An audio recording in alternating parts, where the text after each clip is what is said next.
अस्सलामुअलैकुम वरहमतुल्लाहि वबरकातुहू। हदीस नबवी सल्लल्लाहु अलैहि वसल्लम। एक शख्स ने इब्ने मसूद रज़ी अल्लाह तआला अन्हु से पूछा, कौन सा अमल सबसे अच्छा है? उन्होंने बतलाया कि मैंने इसके बारे में रसूलुल्लाह सल्लल्लाहु अलैहि वसल्लम से पूछा तो आप सल्लल्लाहु अलैहि वसल्लम ने फरमाया, नमाज को उसके वक्त पर पढ़ना।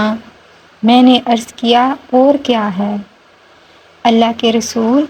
आपने फरमाया, वालिदैन के साथ हुस्न सलूक करना। मैंने अर्ज़ किया, इसके बाद और क्या है अल्लाह के रसूल? आप सल्लल्लाहु अलैहि वसल्लम ने फरमाया, अल्लाह की राह में जहाद करना। इमाम तिरमिज़ी कहते हैं, ये हदीस हसन सही है। बहवाला सुनन तिरमिज़ी।